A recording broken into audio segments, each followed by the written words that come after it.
All right, everybody. Well, good afternoon, good morning, good evening, however you're listening. I want to thank you so much. If you are listening to this is the very beginning of the Fatherhood series. I had my friend Paul Bauer come on to kind of talk about his experience as a father. He's more from the manosphere and red pill space, and he's a good friend of mine. And we've interacted before on like Rule Zero panels, which hopefully I'll eventually get back to. But just right now, my life is a little too hectic for me to do that consistently. Um, but I figured I would invite him on because he has a couple kids and he's been in a space where I think a lot of fathers find themselves. So I figured it'd be appropriate for me to have a conversation with him about fatherhood. And I wanted to do this series because not only am I becoming a father, but also I feel like these are a little bit more easygoing and potentially just have some good advice for men because obviously most of my audience is men. And for women, maybe you learn something too. You kind of get to peek into these little chrome domes of ours. So I guess without further ado, this will be my show, the Fatherhood series, part one, with my friend Paul Bauer from Come On Man podcast. All right, everybody, and introducing my dear friend Paul from Come On Man podcast. How you doing, man? It's good, man. Good. It's good to talk to you. We haven't talked in a long time. Yeah, I think the last time we talked was on a Rule Zero panel. So I believe you've been on my channel once or twice before for specifically Rule Zero. But why don't you let the audience know who you are and what you do, man? Yeah. So my name's Paul Bauer, and I host the Come On Man podcast. I have new episodes every Monday, Wednesday, and Friday, and I help men level up and get better with women. That's sort of my tagline. But I got into this space because of like a lot of guys. I went through some heartache, and I didn't learn my lesson. I was married for 14 years and got divorced, and I was the kind of guy that I would never would have quit. I never would have quit Mhm. that, but I was miserable, man. I was miserable the last half of my marriage. I just hated my wife. I would go out and grab a cot from the garage and go sleep in my office some nights just because I didn't want to be in the same room as her, And but I never would have quit because to me, I made a vow and I was just resolved to live my life in misery like Al Bundy, because that's what my dad does. And thank God she filed for divorce in January of 2014. And then when she did, I was like 50 pounds overweight. I hadn't been dating in 15, 16 years at that point. And so that whole like first 11 months of being separated, I was just floundering on the dating circuit. It was a whole new world. I hadn't, the last time I went dating, I was still a teenager and we didn't have online dating. You actually had to go out with your boys and go holler at chicks on the weekend and stuff. And so it was just a totally new experience. And I was afraid to make a move. So I was waiting for like written invitations from chicks, and chicks don't do that, as you know. And so I just was sucking so bad until 11 months later when a chick that I refer to as red pill chick took pity on me and I went all in like most guys do. I just was like in that sniper dating mentality and I just went all in on the first girl that was somewhat nice to me. And I ended up in a relationship with her for 4.5 years that I probably shouldn't have been in. But during that relationship, I lost all the weight. I got into fitness. And the thing is, though, is that I never learned my lesson from marriage. And I fell back on the old patterns right away when I got into a relationship with this chick, because I just wanted that normalcy Mhm. again. And so I got into a relationship with her and fell into complacency, was just being an unattractive guy, letting her lead, what do you want to do, honey? That kind of stuff. And she basically checked out 2 years into that relationship and then just spent the last 2.5 years, lining up her male orbiters. And finally, at the end, she was acting so bad and pushing me away so much that I was just like, I can't do this anymore. And so I ended up breaking up with her. Mhm. And then in hindsight, I found out she was cheating on me at the end. So it worked out for the best. But when I found myself back on the dating circuit again that second time, I I was actually able to get dates really easily Yeah. because I was 50 pounds lighter. I was in pretty good shape, and I've always been pretty pretty charming, I would say, from a blue pill perspective. But I just couldn't keep chicks around longer than 2 or 3 dates. And I just had this epiphany one day that I was the common denominator. I was like, what am I doing wrong here? I can't keep chicks around longer than 2 or 3 dates. The 2 biggest relationships of my life failed. What am I doing wrong? And one of the blessings of Red Pill Chick was that she was really big into audiobooks. And so so I started thinking, well, man, I bet you there's some books I could start reading on this stuff. And so I read stuff like, No More Mr. Nice Guy, and How to Be a 3% Man by Corey Wayne, and Atomic Attraction by Christopher Canwell, and Dating Essentials for Men by Dr. Robert Glover, and just read those things on repeat, and ended up in a men's group on Facebook. Not very much like, the Married Red Pill subreddit kind of. It's just a community of men swapping notes about women, right? That's what Red Pill really is. And so I was in this community of guys. We were all studying Corey Wayne stuff. And out of that, I started my podcast, and then the podcast ended up growing, and I started coaching men, and it just all went from there. And I was able to turn my pain into a passion. Yeah, well, I kind of want to touch on something you mentioned a little bit earlier about kind of like sniper mentality. And I really think this comes from guys who, kind of like you were saying, where you were at one point where you weren't really dating as much anymore because, you'd been in a relationship for a while, you just got divorced. And then now you kind of have to get back out there. And I see this with so many guys, and they'll tell me, oh yeah, man, she's great. And they just get so fixated, and they're like showing me text between them, and they just will not stop blowing up the girl's phone that they're trying to get the attention of. And I'm like, dude, like, you can't see this, but everybody around you can see it. Even guys who aren't, as clued in as like you or I. It's like you look so desperate, and the only thing you're going to do is chase away anybody that even has the most remote amount of interest into you. Like, it's so bad for, what you want.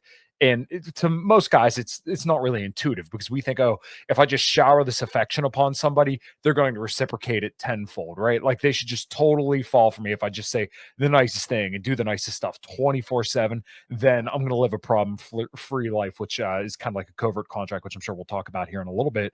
But I see that with so many guys, and then when it doesn't work out, then they automatically either get frustrated or they think it's like some grand thing wrong with them. And to a degree, it's a little bit of both, but it's more of like kind of understanding like, oh, this approach isn't working. And if somebody came up to me and just dumped emotionally on me, be it good or bad, it's probably not going to do a lot for me in the short term, and definitely not the long term.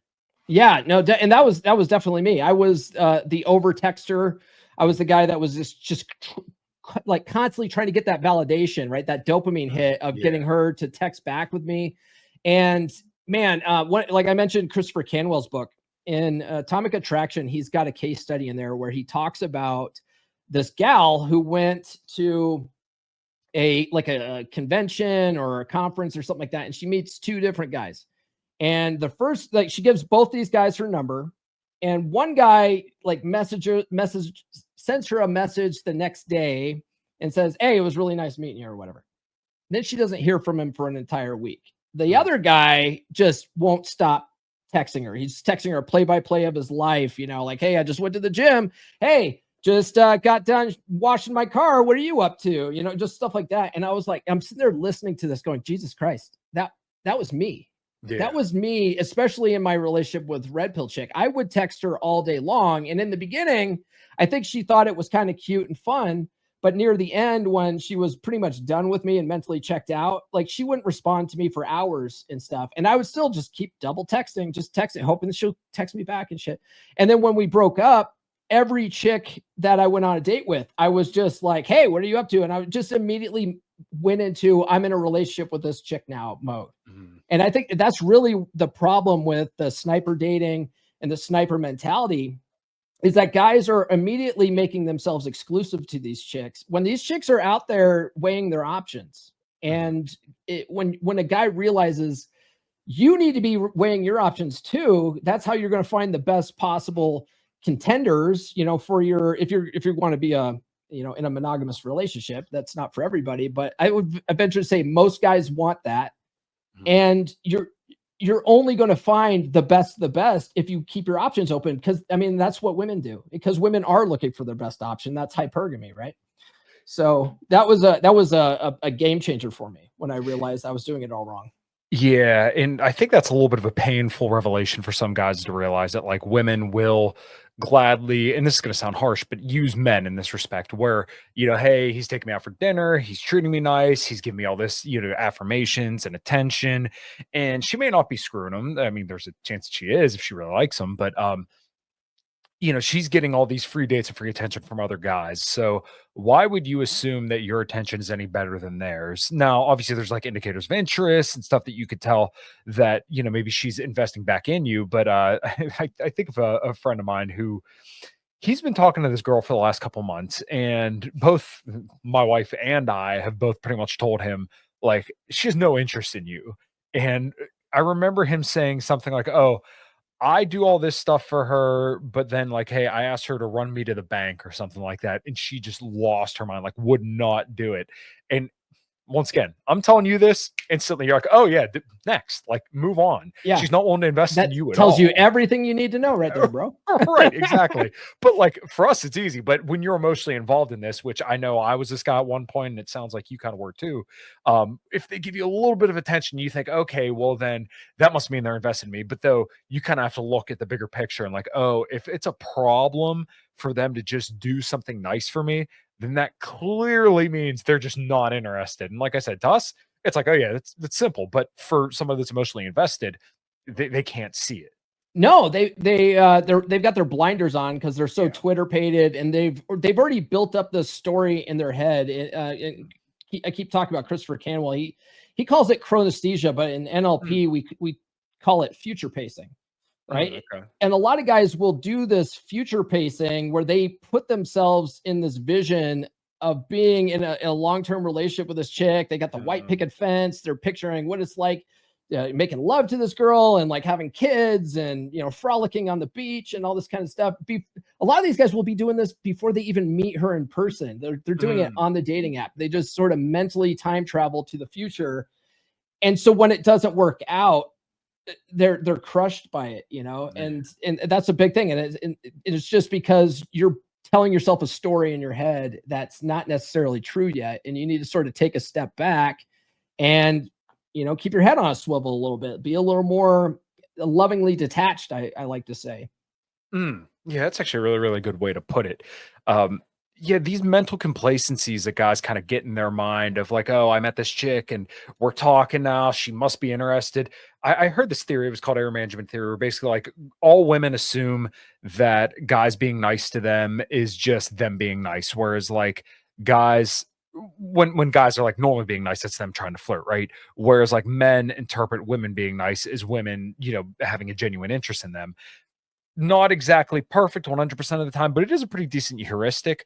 And especially as a guy, if you interpret every single interaction like that as a woman being sincerely interested, then okay, you could wander in some odd territory. But like we were kind of dancing around here, is just like the indicators of interest are very, very important. And there's gonna be little tells every here and there. And guys who can't pick up on that kind of stuff, you're really kind of chasing dead ends. And it is kind of going back to your point of making these, ideals in your head that aren't shared with the other person. And then, like you said, as soon as these kind of complacencies, the situationship, if you will, that you have in your mind doesn't come to be a reality, you're just completely crushed. And I think a lot of guys who don't kind of take a step back and, like you said, be lovingly detached, they find themselves in these situations all the time. Yeah, they do. And one thing that you mentioned was guys sort of assume that a gal is who's being nice to them is putting investment in or whatever.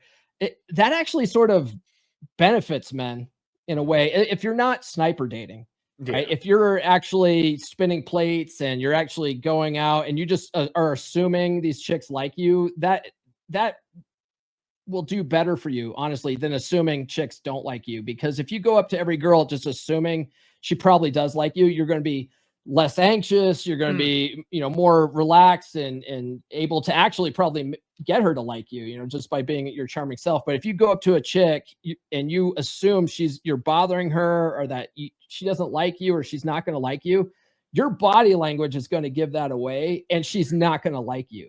Mm. So it sort of helps guys to think that way, but as long as they're doing it in the right way, which is keeping their options open until a chick has really proven herself to be contender material. Yeah, I definitely have like a large trad-minded audience. So what you said there, I agree with it, but I don't think they understand the full picture. So like when we talk about spinning plates and stuff like that, it's never like you're going out and screwing all these people. Which if you do, you're a guy. I trust men to make their own decisions, what's best for their lives. I'm not here to judge them for how they do that. That's once again between him and whoever he sees as his authority, right? Um, but like, you can always be in these situations where you're charming with women and then you're gaining attraction. People find you a sociable person. You're found to be a charming person. That's never going to work against you. And I think that's the thing that a lot of people, when they hear what we're talking about, I think they assume that they just mean like absolute degeneracy 100% of the time, which once again, that's even a subjective term. But um, if you're charming and if you're able to arouse people, whether it be sexually or just kind of like in a social situation where you come off as a charming and endearing person, that works wonders for pretty much every single situation you could possibly be in between work, just hanging out with your bros or, going out with women. And even if you are married or in a long-term relationship, if there is another woman that, can kind of look at you in an attractive way, then like, okay, well, that's obviously going to work well for you. It was kind of funny.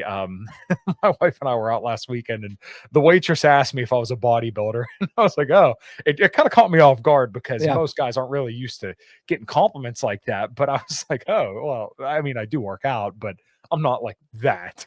Mhm. Yeah, yeah, no, I'm not on steroids, but thanks for asking, right? Right.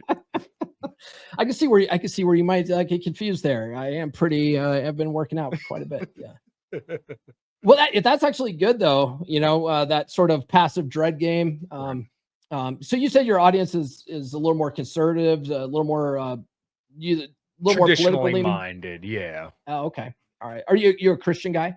I'm consider myself like an agnostic theist, as in I believe in God, if forced one way or the other, but I don't ultimately know. But I would say a lot of my audience, probably is like some sort of Christian of some sort, and mostly, like I said, traditionally minded. They generally kind of take this stuff well, but I think like the main message that a lot of people fail to get across from the stuff that you or I might talk about in this respect is that like we're talking about men prioritizing themselves and what they want and how to live their lives the best way that they see fit. And when you tell people that, they instantly like have an aversion to it, which is just so funny to me because it's like men prioritizing themselves is a problem for people. Like, why is that? Well, you should really dig beneath the surface there and figure out why it bothers you when we say we just want men to make their own decisions to the best of their ability. Yeah, well, I mean, society has been, training us to be nice guys Right. for several generations now. So it makes sense. We're Mhm. supposed to be selfless and put our families first and put our wives first and put them on a pedestal and do everything for women and by all Right. means protect all women and then we're the ones that get sacrifice and have to go to war and die and men commit or we unalive ourselves more than anybody else but no Right. one cares about that. So Mhm. yeah, as soon as you say, well, man, you got to do what's best for you, what, you can't do that, you got to do what's best for society, you owe society, you Mhm. we no, I don't owe anybody anything. All right, everybody. Hopefully, you were enjoying today's episode. I just want to take a quick break from the show to remind you of this show's sponsors and the way that you could support me in this whole development that I'm trying to do here. So, I do have channel memberships available, which, as you can see here, you get a decent bit of free content. So, as I always try to remind people at the very beginning of the show, you could see all of a Common Crown's performances that I record as well as some members only uncensored podcasts. So these do get released to the public, but they're without ads, unedited, no BS, just all for you. So you can see there's just hours and hours of a Common Crown footage that is all yours to consume. I think we put on an awesome show live, and I think our music's pretty good. So please consider, for the lowly price of $2.99 a month, signing up and becoming a member of the In Liberty and Health community. Thank you so much, and back to today's podcast. Mhm. I'm debt free. Thank you very much. I, that's a hard concept to even learn yourself as a man Yeah. because when you learn the whole idea of being your own mental point of origin, it's freeing for one, but two, it almost feels bad. you're like, oh, I got it's okay to be a little selfish, you know? But when you say it, like when you use the airplane analogy, you know, well, you got to put your mask on first before you help other passengers. Right. All of a sudden, everyone gets it. They're like, oh yeah, no, that does make a lot of sense. Like, okay, that's all we're talking about, you know. Right, exactly. And you could kind of see this. I'm sure you probably had this too when you kind of got back into dating. Whenever you establish standards for yourself, it is amazing how many people get offended at your standards. Because I can't tell you how many arguments I got into with people when I told them I don't want to date a woman with kids. And they're like, what do you mean? And it's like, I don't. Like, I'm sorry. People can call me arrogant. People can call me an asshole. But like, I don't want to raise another person's kid. Like, I love your kid. Your kid's fine. They're great. Not my problem. They could Yeah, be awesome with somebody else. That is just not my problem. I don't want that. I'm sorry. I feel like I want to have my own kids. I want to love my own children. So you know, it just that's a deal breaker for me. And how many people get mad at that? Just kind of tells you where their minds are in these kind of situations. yeah, and that's even big online. You know, Yeah. you can't even make a video about single moms now without getting your video taken down or removed on a platform, especially like TikTok. TikTok, you make a single mom video, oh my god, like you're gonna get your whole account banned. My first Mhm. account got banned on TikTok. My second Yeah. account got banned the other day. I won the appeal though, so that's kind of cool. But Nice. and I haven't even been saying anything bad lately, so I don't get it. But yeah, that's a big thing. Women are allowed to have standards. Women is perfectly okay for a woman to say, "I want a guy that's 6 feet tall. I want a guy that makes six figures. I want a guy, you know, the whole, you know, three or four sixes, whatever you want to Mhm. do that. That's okay. A woman says that, and people are like, "Yes, queen, you know, whatever." But a guy says that, and all of a sudden you're a misogynist. It's a complete double standard. Mhm. But I'm one of the few guys in the red pill space that I actually don't have a problem with single moms. I don't Sure. have a problem dating single moms, but that's because I'm a single dad myself. Mhm. And I found that when I was out dating and I had my kids, I couldn't date. I couldn't date like every other week, right? And Mhm. so my dating window was every other week, and I had to be with a girl that understood that. And all the chicks that were out here that didn't have kids didn't understand that. Yeah. And so it's very much the same way, but in reverse, where they don't want to raise someone else's kids either. Mm. And they don't want to deal with your schedule. But I was okay with that. I'm like, all right, fine. It's just not going to work out.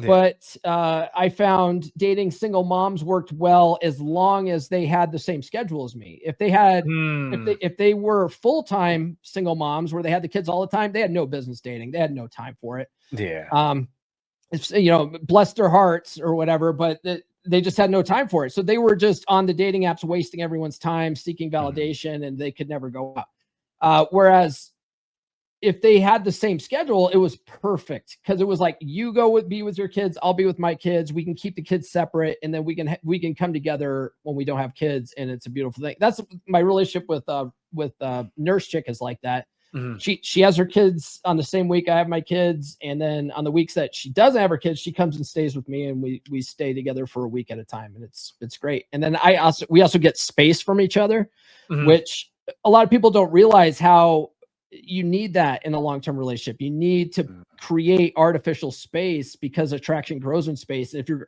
always around each other, you start acting like roommates, you just fall in routines, you stop being lovers, and it could be really dangerous for a long-term relationship. So I think the way she and I have it works out perfectly for us. And then I'm not trying to parent her kids. She's not trying to parent my kids. It's great. Yeah, and you know, it's not to say that like, you know, guys shouldn't do that. It's just like, okay, well, these are my standards and this is what I uphold. And it sounds like it works well for you. And like one other thing that I would like to kind of pass on to a lot of guys who might be listening is that you don't have to like hate these girls. Like I'm sure you probably see this all the time on Twitter. Just anytime you see a girl acting like a, you know, like a 21-year-old woman, like, oh my God, look at how far society's fallen. It's like, go buy her a drink or something. Like, you know, Yeah. she's probably a fun person to be around, but you're here being too much of a stuck up prick to do anything about it. You know, and I mean, I even have to kind of reel myself back from this sometimes, but it's like, nah, dude, people are here. Go enjoy them. You know, go be a gregarious person, go be charming, and just go enjoy life. Like, you don't have to be angry at every single time a woman logs on and then makes a video of herself crying or saying how men ain't shit. It's just like, oh yeah, well, that's cute. or doing Anyways, a you want to go to little dinner? dance video or whatever. You know what's funny though, because one of the things I learned in the space is that a lot of that stuff is purely out there for engagement bait, right? It's Mhm. just it gets certain people up in their feels and gets them commenting. So I'm guilty of that. I'll Yeah. post something online about how, like, Scarlett's mid, or Oh but yeah. right. Do I really think Scarlett Johansson's mid? Absolutely not. Like, come on, like, please, right? But you put that stuff out there, it gets a lot of attention quickly. I can see why guys do that, but yeah, in person, I'm not like that at all. Like I typically give people the benefit of the doubt until they show me that they don't deserve that doubt, and then I'm like, okay, well, cool. Well, then I guess things aren't just going to work out there. But yeah, like the whole concept of hating women for women, and it's mind boggling to me. And I used to think, before I met guys in the space like Rolo and Ryan and Rich Cooper and all this, all the Rule Zero guys. Before I got into that arena, I had a negative idea of what red pill was. I had no idea. I just thought it was about hating women and how, if a woman has tattoos, she's trash. And, like, I'm like, why are you guys so judgy? And then I get into the space and I could kind of see the kayfabe that people do and how they really live their lives. And Ryan, shout out to Ryan. He's the one that really taught me what the praxeology was really about. And so I can see why people do it, but I don't. It's sad to see people stuck there, where they're Yeah. stuck in that red pill rage mode. And it's like, man, you eventually have to get out of that Mhm. and start learning how to use this stuff to your advantage. Yeah, exactly. Being angry for your entire life, just it ain't worth it, man. Life is way too short. And like I said, a note to all the traditionally minded guys, I understand why you feel the way you do, but this is going to sound a little bleak, but it's like you're kind of powerless to change it. And all you could do is kind of enjoy the world as it is, right? Because, both you and I are never going to make any kind of great sweeping change, as once again, bleak as that may sound. But at the same time, you could still enjoy the interactions you have with people and enjoy, the crazy women that you see online. If you ever see someone like that in person, you can still enjoy them for who they are. Go out to the bar, have a drink, enjoy. You don't have to be a prude 24/7. It's kind of like I would be almost remiss if I didn't mention Aussie, with the news yesterday, which is going to be coming out in like a week or two. But like I see people that are like angry about his personal beliefs, and I'm like, I can't imagine being that much of a spurg that like you're listening to a musician and you're trying to pick apart the things they believe. It's like they made art for you, man. Just enjoy it. And that's essentially the way that I'm kind of looking at like a lot of these women or a lot of this stuff. Like you said, hey, I'll throw a tweet out there to just maybe get the yucks or something like that. But I'm not going to spend like days and weeks at a time just seething about it. Ain't worth it. No, yeah, it's absolutely not worth it. That was one of the things that I used to be somewhat of a negative guy. I was sort of raised that way. My dad's always, Mr. Passive Aggressive, always pissed off at the world. Everything makes him mad. And I'm a it's funny because it's not very red pill. Yeah.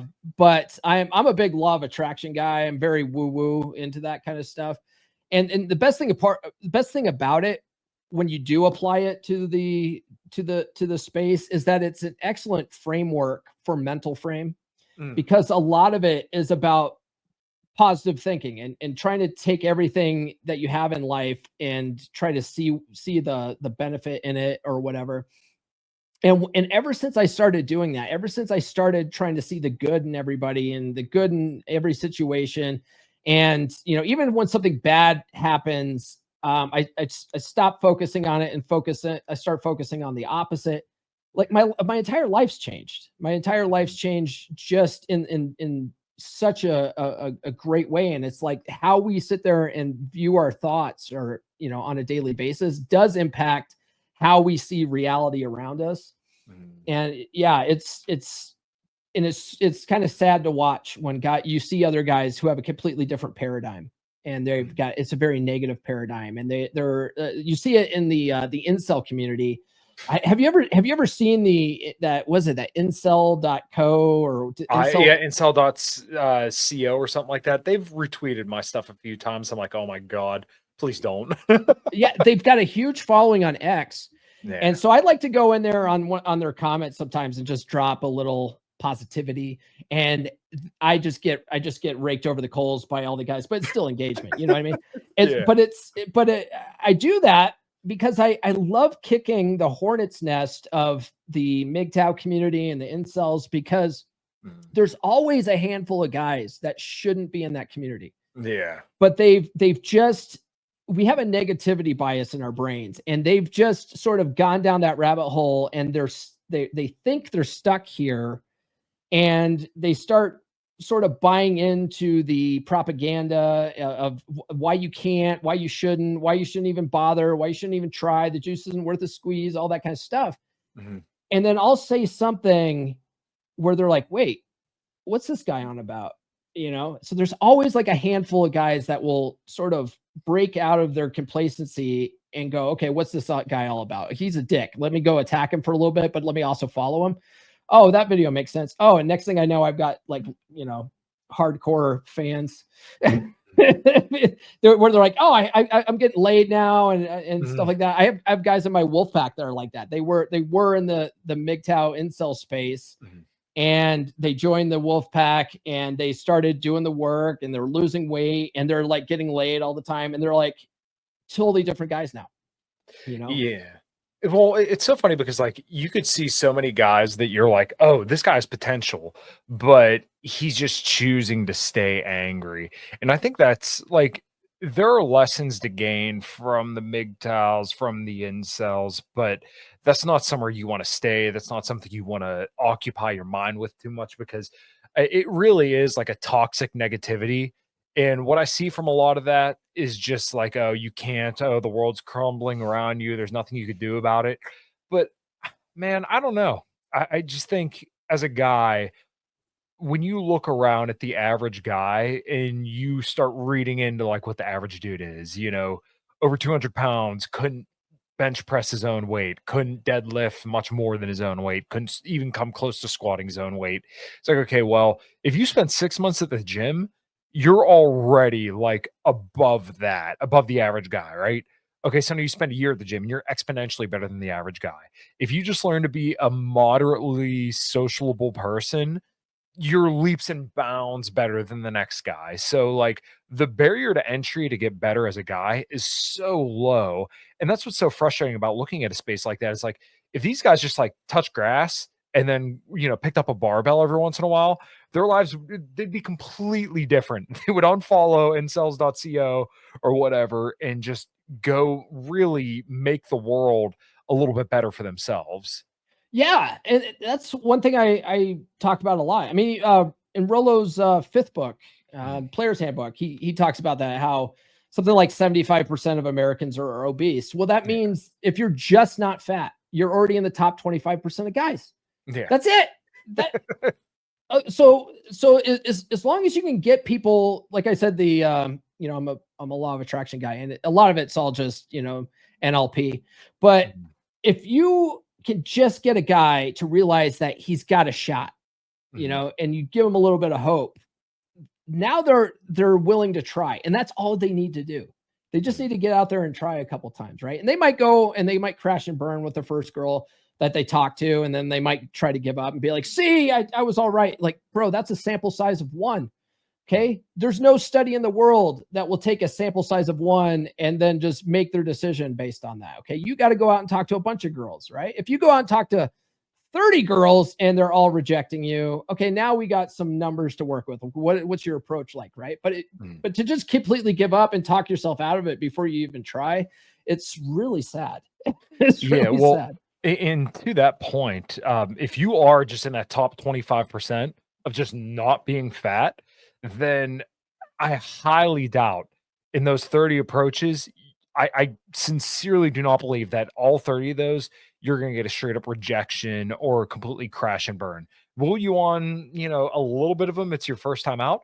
More than likely, you probably will on a few, but at least you're getting out there, you're kind of loosening up, and you're beginning to get better at things. And as you just do, once again, hit the gym, stop eating like crap, and just approach and talk to people. And it doesn't even have to be like the hottest chick strike up a conversation with the bartender the next time you're just sitting down getting a drink. Go out to eat by yourself and just talk to the waiter or waitress for a minute or two, just to get a little bit of something there. Or even when you're checking out the grocery store, make a comment, make a joke or something, make the cashier laugh, make their day a little bit better. Right? Just like those simple steps already just put you so far ahead. And if you're looking to, get out there and spin plates or find a monogamous relationship, that's going to make those outcomes so much more likely by just doing simple things. Yeah. And it's not that hard, right? It's not that hard. You know what one of the best books on game ever written was? It was written in the 30s. It's called How to Win Friends and Influence People, like that. Because if you think about it, what is game? Game is really just having good social skills, being able to talk to someone like you and I are talking right now. If you can't do that, if you can't carry a conversation with someone, it's a skill. It's a skill issue. It's not that you're broken and that you're involuntarily, or was it involuntarily celibate? Yeah. You're not. Okay. You're choosing to not learn how to be more social. You're choosing to not go to the gym. It's not involuntary. It's totally voluntary. So that's another thing that makes it hard to watch. And then they blame it on genetics, or they come up with a million different reasons. It's like, get out of here. How do you exist right now? Your dad has the same genetics as you. Your grandpa had the same genetics as you. How are you? And they got laid, clearly, because you're here right now. How did they do it? Okay. Because if they can do it, you can do it. But whatever. We're probably beating this incel topic to death. It's just basically, guys, just go out there and do something, because just doing something already kind of gets you out of there. So I know when I messaged you, I said I wanted to talk about fatherhood, and this is a topic that I'm very interested in, especially from like a red pill perspective. So I got a few different people that I want to pick their brains on, but I can't say I've really discussed this thoroughly with anybody who's kind of a little bit more tuned in. So because obviously there's like social skills and certain things you need to do as a parent. So if I remember correctly, I think you have two kids. You have a boy and a girl, correct? Correct. Yes. Yeah. Now, what I've heard from most people is that girls are a lot easier when they're younger, and they're way harder when they get older. Boys are harder when they're younger, and they're way easier as they get older. I had the opposite. Okay, so you don't have to go into too much detail, but I'm just kind of curious your thoughts on there, and we can kind of go from there. Yeah, no, my daughter was a monster when she was little, because she was just she's a drama queen. She, a lot of little girls are. Plus, she's got the characteristics of her mom. Her mom is a total drama queen. So she was like, man, when she was a baby, she was crying all the time. I had to hold her constantly. Just couldn't get her to calm down. If we go driving, if we stopped at a stoplight, she would break out bawling because she didn't want the car to stop. Right. So I had to teach my daughter at a very young age, as soon as she was able to talk, like what red and green lights meant, just so that she would stop throwing a fit every time we stopped. Right. And my son, on the other hand, when he was born, he would cry, and I'd be like, "It's all right, buddy. You don't have to cry." And he would just stop crying, just easy as can be. As they got older, my daughter was really good in school, just a total go-getter, always, especially in high school. She was on the principal's list or whatever, the honor roll and all that kind of stuff. Now in college, she's she keeps getting on the dean's list and stuff like that. So she's just absolutely killing it. My son, like, his grades always suck. I'm always having to, ride his ass. He's 16 now. And so I was really pushing him to get his car and get his driver's license. My daughter, when it came to time to drive, she was like, "When can I go? Like, can you help me find the website? Can you?" And she would go out and do all the stuff. And like, she's like, "Hey, I signed up for driving lessons because it's mandatory in Colorado. Can you pay for it?" I'm like, "Yeah, sure. Here's the money. Like, thanks for taking the initiative." My son, I had to do all this stuff for him. And now it's in the summertime. I had to put the mandate out this week. Like, you cannot touch video games or go watch TV until you've applied for at least 3 jobs. So 3 jobs a day, that's all I'm asking. Just do that, and then you can do whatever you want. And so, yeah, it's been a little bit different. When it comes to dating, though, that's an interesting one. So when I was with Red Pill Chick, my daughter, this particular instance happened when my daughter was 12. Red Pill Chick's oldest daughter got pregnant when she was a senior in high school.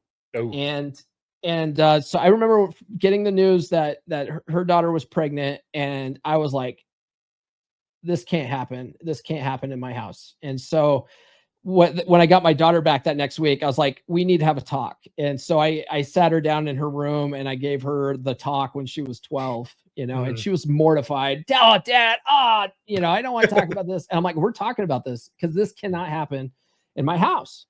And thank God that I did, because she was always really smart about that sort of thing. And then, I'm not ignorant. When she was going off to prom and stuff like that, I bought her some condoms, and I gave her condoms, and I said, I'm not condoning that you're doing, if you go out and have sex, I just don't want you to get pregnant. So if you're going to be stupid, be smart about it. Yeah. And I think that's the hardest thing, especially for traditional viewers, is a lot of the times the tradcons like to preach abstinence. It's a pipe dream. It's a pipe dream for your, some kids might, and that's great, but a majority of them won't. They won't listen. Most of your audience members probably didn't listen when they were teenagers. I sure as hell didn't, but the thing was, my parents were always trying to clamp down on me. And so I was always trying to sneak around, not get caught. Whereas if my parents were just like, here, don't be stupid, I would have felt more open to talk to my parents about it. So I've always had that approach with my kids where I want them to be able to come to me with anything. And so like when it comes to drinking, right? None of my kids actually like drinking because their mom, after the divorce, ended up becoming a raging alcoholic. So my kids are very averse to drinking or doing drugs and stuff, which is kind of cool. But I told them, I said, look, if you're ever out, you're at a party, you drink too much, like call me. I don't care if it's 3 a.m. No questions asked. I will come and get you. And the next morning, I won't give you a lecture. You're not grounded. I might give you an aspirin, but that's it, because I want them to call me and not try to drive home drunk. My mom said, look, if you go out to a party and you drink too much, I'm going to be mad, and you're probably going to be grounded, and you're going to get an earful from me, but I want you to call me. And I'm like, fuck that. I'll take my chances with the cops. Are you serious? Like, there's no way I'm calling you. Right. And so I always like to try to think back to when I was a teenager and what I thought my parents did that was ineffective. And I try to at least apply effective parenting strategies with my kids. I don't know if I'm doing that great of a job, but my daughter is going to college. She hasn't gotten pregnant yet. I think, knock on wood, that's good. I just need to get my son through high school without getting a girl pregnant, and then I will feel like I've done my job. Nice. So one thing that I keep trying to remind myself of, and I'm curious your thoughts on this kind of like conversation I have with myself and obviously with other people as well, is that like I am doing everything I can to understand that my daughter's going to be a independent person, her own thoughts, her own capabilities, her own tendencies. And even if I myself think I did everything right, and I think my wife did everything right, there's still the maybe not enormous possibility, but the possibility that she may completely despise my guts by the time she gets to be an adult. And I don't know that a lot of people really like, I've never heard anybody really talk about this a lot. So this is something I always try to keep in the back of my mind, because I don't want to have the, as we say, covert contract of like, if I do this, then my daughter's going to live a problem-free life, or she's going to be this great traditionally minded person. Like, they're just things that I always think of. I think about when you were mentioning your parents kind of clamping down on you. It's so funny to me. I've never smoked weed or a cigarette, neither has my wife. And I think both our parents were kind of like, yeah, we don't care if you do it. Just, if anything happens, just let us know. And like, yeah, I like to drink. I probably get too drunk every here and there and act like an asshole, but everybody does. But yeah, still to this day, both her and I have never smoked weed or a cigarette and have absolutely zero interest in it. But once again, to your point, had my parents clamped down and said, "Oh, you can't do this," then maybe I would have felt a little bit different. So these are just kind of conversations I have in my own head. It's just like, okay, well, there are things that I want for my daughter, but I realize that I can't make her do anything no matter how bad I want that. So, Yeah. have you had these kind of conversations, and what has it been like with you to try to balance that kind of stuff? Yeah, man. I'll tell you what, when my daughter was still in her mom's stomach, I had this dream Mhm, that my kids were gonna love James Bond mhm. because I love James Bond. I've always been like the biggest James Bond fan. And so I would play James Bond music on my wife's stomach, right? I'm Okay, like yeah. right. My kids, both my kids fucking hate James Bond. And that is probably Yeah. that took me years to get over. Like, it's Mm, just, it was so frustrating to me. I'm like, it's so yeah. cool though. Like how, and then I had to think back Mhm. to my dad. My dad loves old like John Wayne westerns from the 60s and stuff. Yeah. And I don't really like those that much. And so Yeah. I have to sort of put myself in those in the shoes of a teenager, me my as a teenager going, Yeah. Dad, why are we watching Rio Bravo for a thousandth time? Like I don't want to watch that anymore. And I'm like, oh, it's probably the same thing for my kids. Yeah. And so then I just had to accept that they're individuals. They have their individual tastes and likes. My son likes the weirdest shit. If you Mhm. look at my son's TikToks, they're just absurd videos that make no sense. And he'll send them to me, and I'm like, I don't get it, buddy. Why do you like this, right? But I'm not mad that he likes it. I just think he's a weirdo. So that's just one of those things where you have to realize like your kids aren't you, Mhm. and just come to terms with that. And that's probably hard for a lot of parents, because a lot of parents, they really do project their dreams and aspirations onto their kids, and it's a big burden for kids to live up to, I think. Mhm. Yeah, that's a really interesting thing that I've never heard anybody quite break it down like that, where it's like, yeah, it's actually really difficult for the kids to understand that you have these expectations. Like I said, kind of like covert contracts where like, I'm going to have all these hopes and dreams for this relationship with my kid. My kid's going to turn into this person. And, as a kid, it's like they don't understand the whole context of how you're looking at that. And then also, maybe they just don't want that. And as a parent, you kind of have to accept, like, oh, no, no, no, I'm putting this person into the world.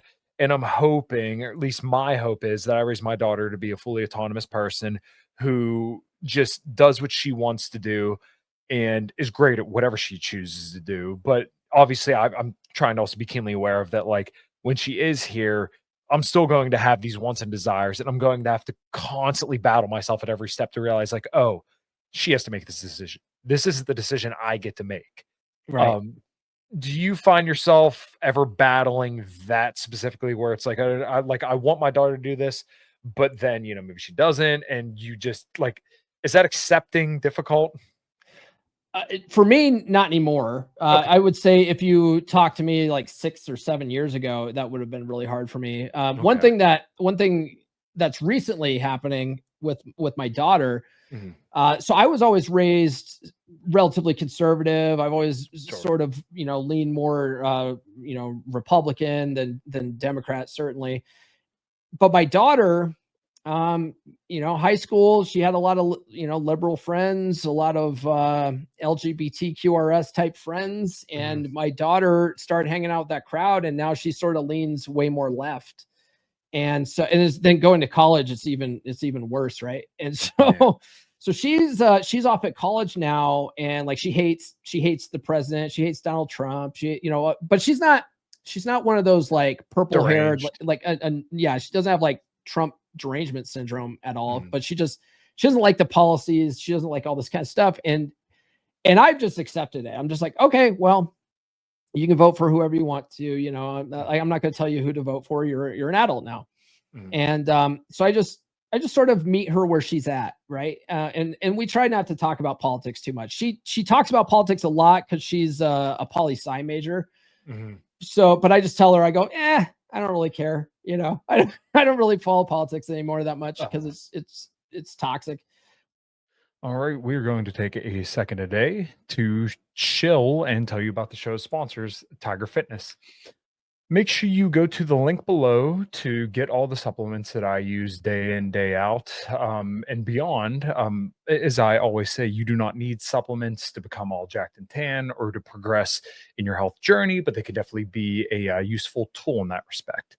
So, as you can see on tigerfitness.com, we got MTS Nutrition, Blackstone Labs, Ambrosia, HPN, Nutrix Research, America Labs, Alani New, Pump Chasers, there's Redcon One, Accent Sledge, plenty of different companies that pretty much have absolutely any supplement you could possibly think of: pre-workouts, fat burners, BCAAs, electrolyte mixes, you name it, it's on there.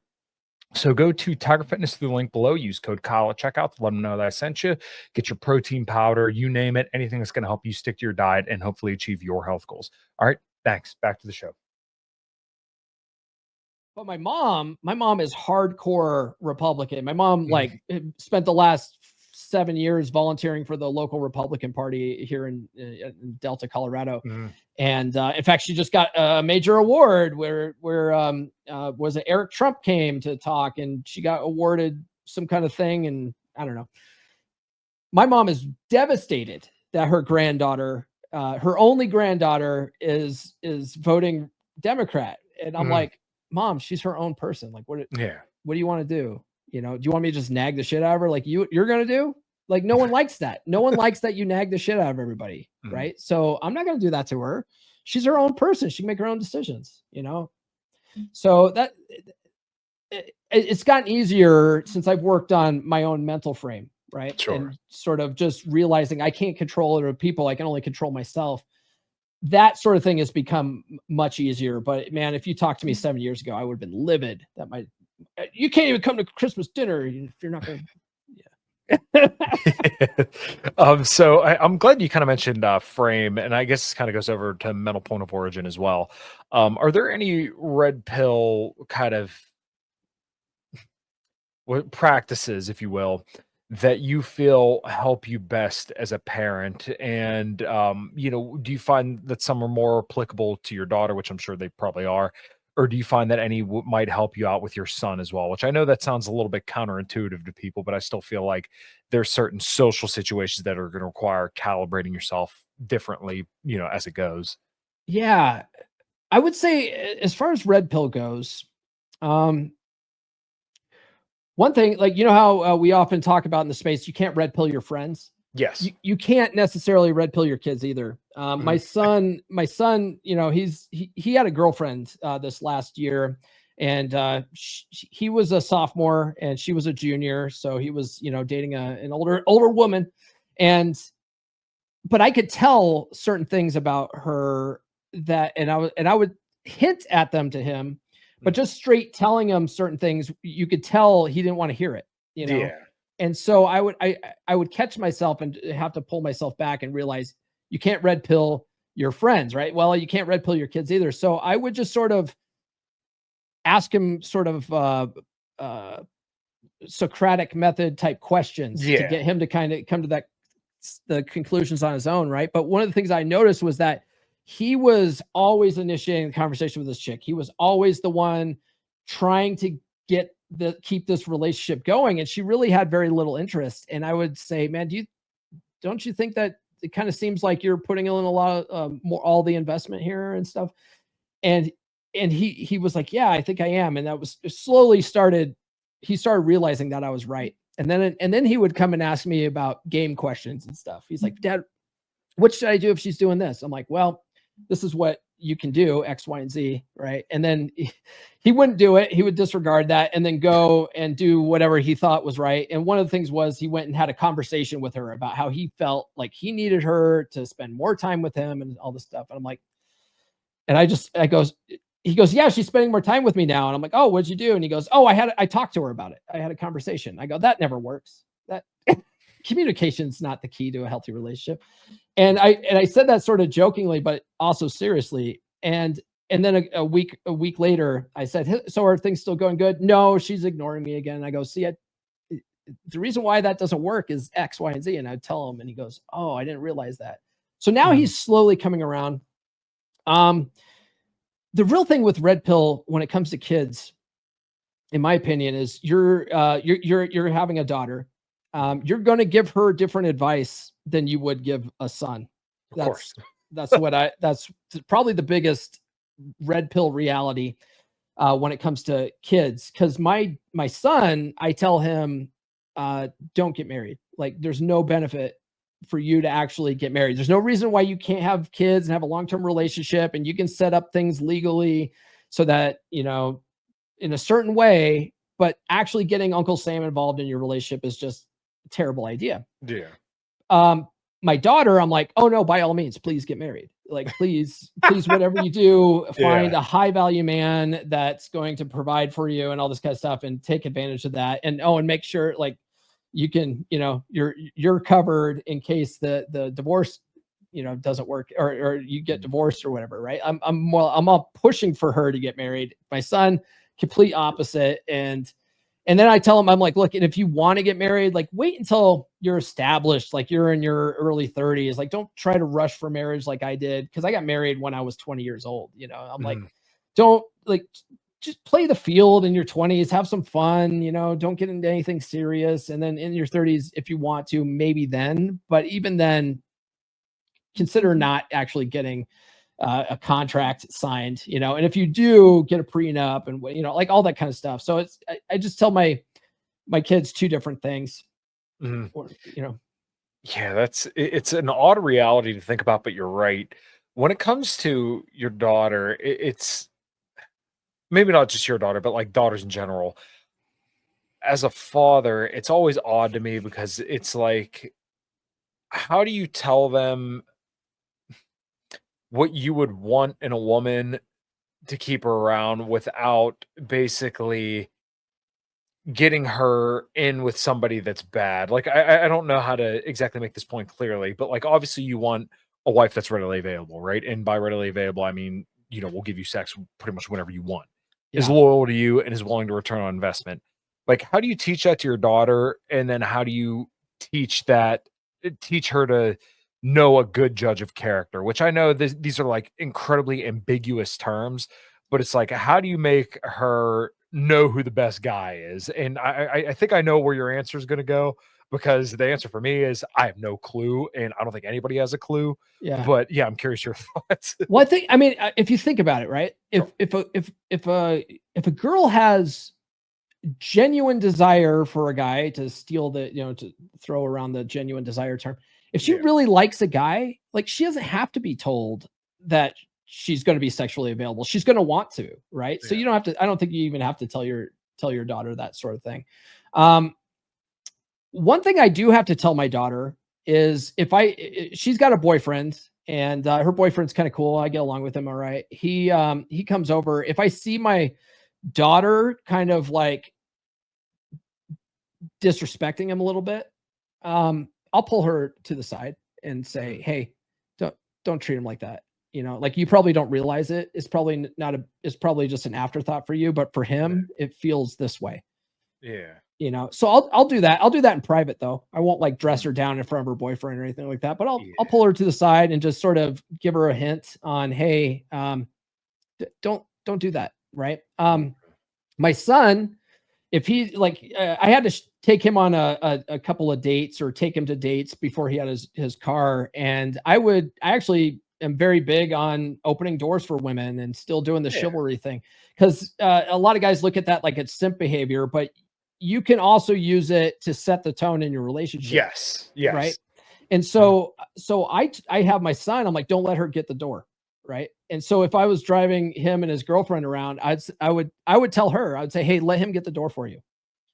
You know? And so I'd make him go and get the door and stuff like that. And I'm trying to instill those types of values in them, but subtly. You know, I don't think you have to have like a big conversation about it. Just as you see it happening, just correct when necessary. But otherwise, you know, they're going to they're going to end up doing what they're going to do. Anyway. Yeah, that's kind of where I thought that was going to go. Because, like I said, I don't think anybody has like a pure answer, but I like your perspective on raising a son to be chivalrous in that respect, because it is kind of like you're leading and you're also. It's charming to women, right? Like when you do those kind of things, but not if it seems ham-fisted. Like if you just genuinely are nice and are charming, hey, you get the door without being told, or you pull out the chair, just little things like that, I do think make a difference. Now it's odd because like I'm thinking of my daughter as she gets older, and obviously we're talking years and years down the line, but it's like, how do you teach her to like pick up on these things and know if that's like a genuine thing? Like it's so odd to me to think about, like, okay, as a father, I know the best thing I could do is probably be present and show her what a good relationship looks like between her mother and I. Mhm. After that, it's kind of like, okay, maybe I could give you a few lessons, but you're kind of on your own to probably a large degree. It's going to be very much like I talked about, where you can only really do it when you see it in the moment, right? So Sure. if you are with your daughter and she's with a guy and she's acting out of pocket, Mm, like that's the perfect time to point it out to her, right? sure. But otherwise, yeah, I mean, if they're out dating and they're, the guy picks her up and takes her to the movies, you have no idea what's going on. Right. So there's no way to really, get to the bottom of it unless you talk to her about it, right? Hey, tell me about the date. Like, how did that go? What did he do? Did he do X, Y, and Z? And if that's where you're going to find out how these guys are treating her and what she's tolerating, and that's where you can kind of correct that stuff. But Mm, okay.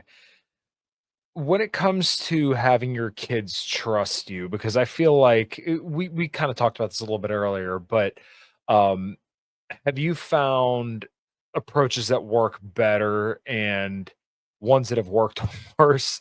And I guess, how do you manage expectations on things like that? well, so it's perfect for you because Okay, your daughter hasn't even shown up yet, right? So sure. so you're starting from scratch. This is perfect.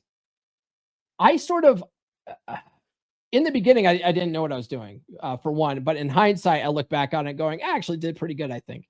Um, I sort of ended up treating my kids very much like boot camp. And Mm, I was in the, did you serve in the military by chance or? no, I do not. Oh, okay. So I was in the Navy, and when you're in boot camp, I mean, they treat you like dog shit, right? Like they are hard on you. You're getting your ass kicked all the time. They're like yelling in your ear and stuff. And this is usually like the first couple of weeks of training that they're just really super hard on you. And by the end of training, they're not so hard on you anymore because you have that discipline already, right? And one of my recruit division commanders, it's very same thing as a drill instructor, right? Sure. In the Navy, we have RDCs. So one of my RDCs said that recruits are like puppies. You have to instill that discipline in them early, so that when they're grown up dogs, they're good dogs, right? And so the same works with kids. If you're harder on your kids early, by the time you're teenagers, you don't have to reel them back in. Mm, But the problem is that a lot of parents these days are very buddy buddy with their little kids and let their kids do everything. They have terrible, temper tantrums, and the kids just, they're raised by iPads and stuff like that. And by the time they're teenagers and they're acting out of pocket, now you're trying to reel them in. It doesn't work. yeah. And so what I found was that I was really, really hard on my kids when they were little. Like I was spanking asses. I was, grounding them. When my wife and I got divorced, I had dad's rules up in their room. And dad's rule, I only had 3 rules, which was be a good listener, do what I tell you to do the first time, and think before you act. And I'm like, if you ever get in trouble for me, it's because you broke one of those rules, right? And so, I mean, I had a bad temper too, before I got into this space and worked on my mental frame and stuff. And when my kids would like do something, I was like screaming and yelling and like spanking asses, and you go to your room, and I did that for a long time. But they started just acting right because they knew if we follow dad's rules, we're okay. And Mm, so they would, when they come over to my house, they would follow the dad's rules and everything was kosher. It took a while to get there, but they finally started acting that way. And then as teenagers, they're way easier to deal with, you know. Mhm. And my son and I have a pretty good relationship. He he likes to call me bruh, and we watch Dexter and stuff together. And now that my daughter's off at college, when he comes over, it's just he and I. So it's like, you know, The Bachelor is just like eating chest cheese and shit. It's fun, but yeah, I think I would say it's going to be harder when they're little, and you're going to be harder on her when she's younger. But that's going to instill that discipline that she's going to need to be a better adult, you know. And people are always like, oh, but they're just kids. They're just kids. It's like, look, I'm not raising kids. I'm raising adults here. They eventually are going to have to be productive members of society. So you got to be a little bit harder on them in the beginning. You know, that's what I would say. Okay. Yeah, I remember, I think you might know Rachel Wilson. She's a good friend of mine, but I remember her saying that like she never had to like her kids didn't throw temper tantrums a lot. And she explained it in a Twitter thread. Like there were a couple times where it was extremely inconvenient to what I needed to do, but they started throwing a tantrum in the store and I immediately took them out and went home. Yeah. Like it sounds like a big pain in the ass, but my wife and I have kind of mulled this over a couple times and we're both kind of on the same page. Like this is going to be a huge pain in the ass, but I would rather confront that right then and there and just nip that behavior right in the ass right then, rather than just be like, no, I really have to do this right now. So we're going to plow through it. And then, you know, you're basically validating that they can act like that in public. That's kind of how I perceive that. Did you experience something similar or go through anything like that? Yeah, and that was the biggest contention with my wife and I, because I would not tolerate any of that shit. I'd be like, no, get in the car, we're leaving. And my wife would be like, they're just kids. And then she would always undermine me and make me look like I was the bad guy. And she was the good mom to come in and rush in and save them. But once the divorce happened, this was one of the best things about divorce is that I didn't have her influence on my weeks. It was dad's way or the highway on my weeks. And so on my weeks, I really got to instill those types of values. So if they were acting like that, it would be, no, we're done. We're leaving. You know, that's it. You messed it up. And the thing is about that, you only have to do it a couple times because once they understand that you don't mess around, they stop messing around and you set that tone. And so yeah, it's inconvenient a couple times, but it's better in the long run because you don't have to do it. But if you're that parent that's always just letting them throw that fit, always just, I don't have time to deal with it right now, you're going to be dealing with that all the way up until they graduate high school, and it's going to be a nightmare. Dang, man. Well, we've been going for about 65 minutes now, Paul. I feel like I got a lot out of this conversation. I really enjoyed it. Man, I got a lot to think about. This could be another one of those ones. And this is probably one of the first ones that I've talked about things outside of politics that I feel like I'm going to have to listen back through a couple times. Yeah. So honestly, you know what? Being friends with the late RP Thor, that's how I felt when I would talk to him, because he not only had a bunch of kids, he has grandkids and stuff. So it was just fun picking his brain about life, you know, about what do you teach your daughter? What do you teach? You know, I would ask him all that same stuff, man. It's good to have these kind of conversations. Yeah, well, like I said, I think you were the first person I hit up to kind of do this little series I wanted to do with the show. I want to record 3 episodes with 3 people that I look up to and that I know are good parents. So I'm glad that you could be the first. So why don't you let everybody know where they could find your work, support you, and all that good stuff? Yeah, so you can find all my products and services at comeonmanpod.com. I've got a couple of free ebooks there. If you're in a dead bedroom situation, I've got one called She's Made You Weak, which will show you why you're probably in a dead bedroom situation. It walks you through the 5 stages of the betaization process. I also have one if you've recently gone through divorce or a breakup and you know you need to move on, but you can't stop thinking about your ex, so you want to get your ex back.